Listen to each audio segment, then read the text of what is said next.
Hello everyone! So this is Edmond Mindaros channel, isang content creator at gumagawa ng mga tutorials katulad ng PC, laptop troubleshootings, mobile device troubleshootings at marami pang ibang klaseng tutorials na sinishare ko dito sa aking channel. At kung bago ka lang sa aking YouTube channel, so please huwag mong kakalimutan mag-like, share at subscribe. I-click mo na rin yung bell notifications para ma-update ka sa aking mga bagong videos and tutorials. So sa video ito ay pag-uusapan natin at i-guide ko kayo on how to find and view your AC Buana savings account. So nag-upgrade na sila ng kanilang app ng AC Buana, so bagong version na siya na 2.0.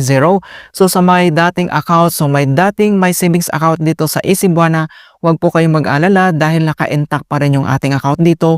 Hindi yan mawawala, basta kailangan mo lang i-enter dito yung mga details and informations na na-register mo before bago tayo dito sa login section niya. So bago na rin yung kanyang login details mga kaibigan dito.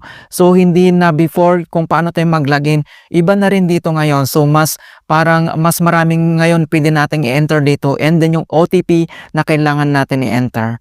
Alright, so wag na nating patagalin at start na natin. So ang next step ay kailangan muna nating i-download yung bagong versions ng AC Buana. So dito lang sa ating Google Play Store, i-search mo lang dito yung AC Buana, and then itap mo lang dito yung install, and then wait lang natin na ma-complete yung installations. Ayan, so napakabilis lang talaga, and then kailangan mo lang i-click dito yung open.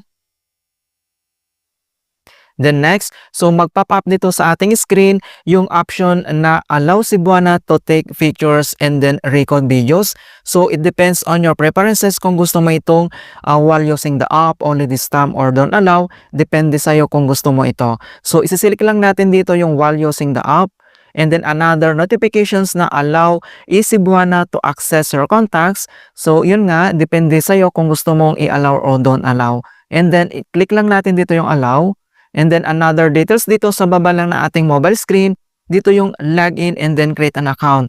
So kung wala ka pang account dito sa AC Buana, itap mo lang dito yung create an account, and then i-follow mo lang yung kanyang prompt instructions. So kapag may account ka na dito sa AC Buana, and then ang kailangan mo lang gawin, itap mo lang dito yung login and enter your mobile number. So dito sa pag-enter ng ating mobile number, dapat i-enter lang natin kung ano yung naka-register na mobile number natin dito sa AC Buana ng ating account. Okay, so dito lang sa box ay tap mo lang yan, and then enter mo lang yung mobile number. And double check mo lang yung mobile number mo kung tama yan, and then kapag tama yan lahat, itap mo lang dito yung next. And then, dito yung enter your 6-digit PIN. So, kung nakapag-create ka na ng 6-digit PIN mo, i-enter mo lang yan. Kapag nakalimutan mo naman yung 6-digit PIN mo, huwag kang mag-alala dahil may option dito kung paano natin ito i-forgot. So, dito lang sa bottom right corner, makikita mo dito yung forgot PIN, itap mo lang yan. Kung gusto mong mag-create ng bagong PIN or nakalimutan mo, hindi ka makapag-login dito, i-click mo lang yan, and then i-follow mo lang yung prompt instructions. So, enter lang natin yung ating 6-digit PIN dito sa ating AC Buana. Ayan, so kapag na-enter mo na yan yung 6-digit PIN mo, so dito sa pag-enter naman yan guys, so may mga option naman, may mga times na kailangan mong magsisend si AC Buana ng 6-digit PIN code doon sa mobile number mo na nakaregister, and then yung kailangan mong i-enter. So may mga times naman na ganito, direct na kagad kapag in-enter mo na yung 6-digit PIN mo, automatic ma-open ka agad yung ating AC Buana apps. So makikita mo na na-open na natin. So dito sa bagong versions ng AC Buana, so mas pinaganda na, so mayroon na ditong My Wallet. So makikita mo na dito yung My Wallet balance mo, so pwede mo yung i-hide or unhide.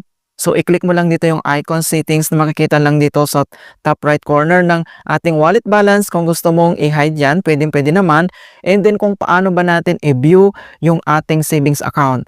So sa mga may savings account na dati dito sa AC Buana, huwag po kayong mag-alala dahil naka-intact po dito yung ating savings account. Kailangan mo lang i-enter dito yung mga details and informations na na-register mo before sa ating account. So yan yung kailangan mong i-enter katulad ng mobile number at birthday. Yun ang pinakamahalaga dito. So kung paano natin hanapin yung ating savings account, katabi lang ng My Wallet, itap mo lang dito yung My Savings. Ayan.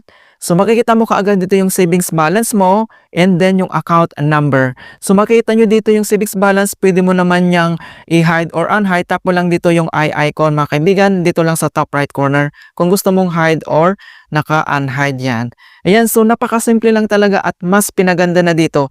So pwede mo naman i-check dito kung yung details mo ay nandito talaga. So dito lang sa bottom right corner, makikita mo dito yung profile, itap mo lang yan, and then makikita mo na kaagad dito yung pangalan mo, yung mobile number, and then yung verified account mo. So sa mga nag-iisip dyan na baka nawala na yung account ko, nawala na yung savings account, hindi po, nandito pa rin yung savings account mo. Mas pinaganda lang yung ating bagong versions ng AC Buwana app. Ayan, in hope na nakapagbigay ako ng konting kaalaman at guide tungkol sa bagong versions ng AC Buwana app kung paano tayo mag-login or kung paano natin i-view yung ating savings account. Alright, so thank you guys and see you in my next tutorials.